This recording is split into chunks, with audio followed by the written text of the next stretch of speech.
Hello guys, আমরা আজকে অনুবাদ করব সূরা নিসা এর 11 নম্বর আয়াতে কি বোঝানো হয়েছে। তো চলো শুরু করি বেশি দেরি না করে।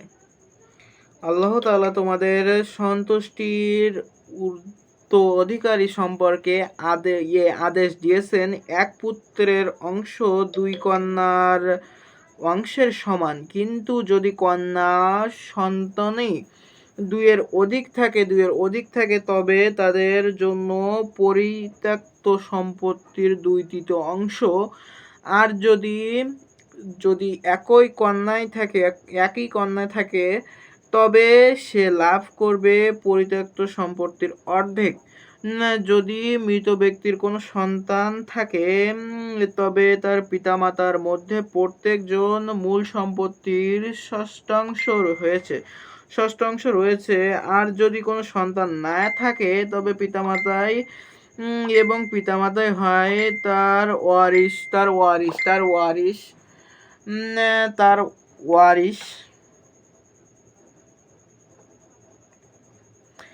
তবে মাতার জন্য 1/3 অংশ। আর যদি একাধিক ভাই বোন থাকে তবে মাতা পাবে 1/6 অবশ্য এই ভাগ কার্যকর হবে মৃত ব্যক্তি যদি ওসিয়াত করেছেন তা আদায় করার পর, তার কাজকর্ম পরিশোধ করার পর তোমাদের পিতামাতা এবং সন্তানদের মধ্যে কে তোমাদের জন্য অধিকতর উপকারী হবে তা তোমরা জানো না।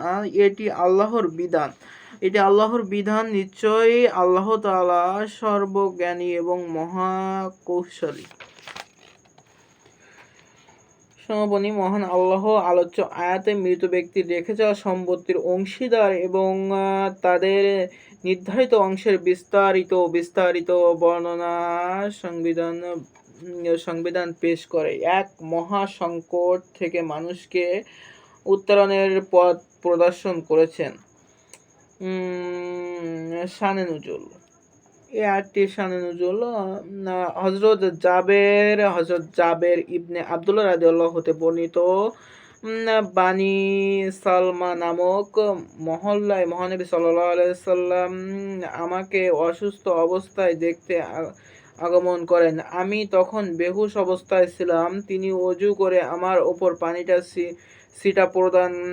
ছিটা প্রদান করেন, ফলে সঙ্গে সঙ্গে আমার জ্ঞান ফিরে আসে।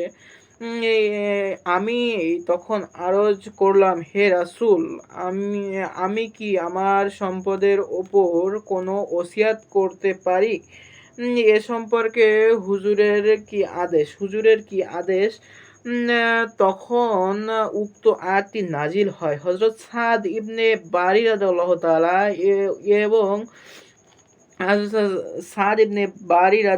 তাআলা এর বিধবা স্ত্রী মহানবী সাল্লাল্লাহু আলাইহি ওয়াসাল্লামের দরবারে হাজির হয়ে আরজ করেন, ইয়া রাসূল, সাদ রাদিয়াল্লাহু তাআলা উহুদের যুদ্ধে আপনার সঙ্গে শরীক হয়ে শাহাদাত বরণ করেন।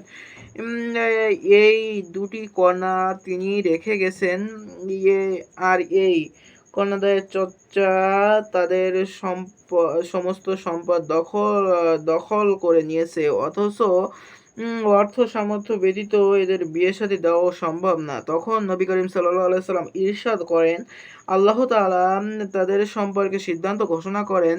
এরপর এই আয়াত নাজিল হয়। নবী করিম সাল্লাল্লাহু আলাইহি ওয়াসাল্লাম কন্যাদের চাচাকে আদেশ করলেন, সাদের পরিত্যক্ত সম্পদের 2/3 অংশ তার কন্যাদের দাও, আর সাদের পরিত্যক্ত আর 1/8 তার স্ত্রীকে দাও, আর অষ্টবিংশ তোমরা ভোগ করো। জাহিলি যুগে কন্যা সন্তানেরা তার পিতার উত্তরাধিকারী হিসেবে কিছুই দেওয়া হতো না। এমনকি অল্প বয়স্ক পুত্র সন্তানেরাও কিছু লাভ করতো না। শক্তি রাখত। হযরত হাম্মাম রাদিয়াল্লাহু তাআলা, যিনি বিখ্যাত কবি হিসেবে তার ভাই আব্দুল রহমানকে ইন্তেকাল হয়, তিনি এক স্ত্রীর 5 কন্যা রেখে মারা যান। তখন অন্য ওয়ারিশ তাদের অর্থ সম্পদ দখল করে নেয়। হযরত আব্দুর রহমান রাদিয়াল্লাহু তাআলা নবী করিম সাল্লাল্লাহু আলাইহি ওয়াসাল্লামের নিকট অভিযোগ করলে তিনি আয়াতটি বর্ণিত করেন।